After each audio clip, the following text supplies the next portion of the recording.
జగిత్యాల జిల్లా కేంద్రంలో అనుమానాస్పద స్థితిలో వివాహిత చనిపోయింది. పట్టణంలోని మార్కండియా నగర్లో ఈ ఘటన చోటు చేసుకుంది. మృతదేహాన్ని పోస్ట్ మార్టం కోసం దగ్గరలోని ప్రభుత్వ ఆసుపత్రికి తరలించారు. తన కూతుర్ని అల్లుడు, అతని కుటుంబ సభ్యులే హత్య చేశారని జగిత్యాల పట్టణ పోలీస్ స్టేషన్లో మృతురాలి తల్లి వసంత ఫిర్యాదు చేశారు. కేసు నమోదు చేసి దర్యాప్తు చేస్తున్నామని డీఎస్పీ తెలిపారు.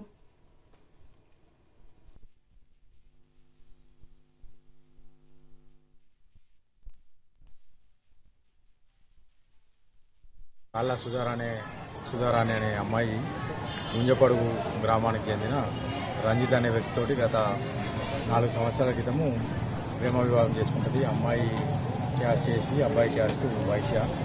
అయితే అప్పటి నుంచి వాళ్ళు పెళ్ళప్పుడు కూడా ఒప్పుకోకపోతే వాళ్ళు పోలీస్ స్టేషన్కు అప్రోచ్ అయితే తర్వాత సఖీ సెంటర్కి వెళ్ళి అక్కడ వేములవాడ పెళ్లి చేసుకున్న తల్లిదండ్రులు తెలిపారు.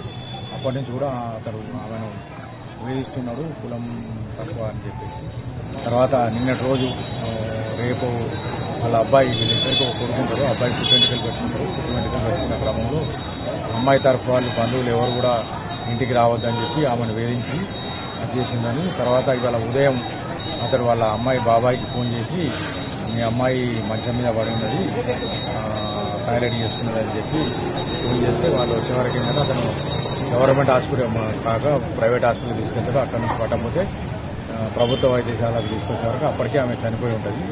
అమ్మాయి తల్లి మరియు తండ్రి వాళ్ళ బంధువులు ఇచ్చిన ఫిర్యాదు మేరకు అతడు ఈమెను కులం తక్కువ అని వేధించుకుంటూ వాళ్ళ బంధువులు అంటే అత్తమామలు కూడా వేధించింది. అతడే ఈమెను చంపి ఉంటాడని కేసు ఇచ్చారు. దాని మీద కేసు నమోదు చేసుకుని దర్యాప్తు చేస్తున్నాము. అమ్మాయి వివాహమై 3 సంవత్సరాలు అయింది కాబట్టి 7 సంవత్సరాల లోపు ఉన్నది కాబట్టి ఎంఆర్ఓ సమక్షంలో శవ పంచనామా జరిపి వైద్యుల సమక్షంలో పిఎంఈ చేపిస్తాం. తర్వాత తదుపరి యాక్షన్ తీసుకుంటాం చట్టపరంగా.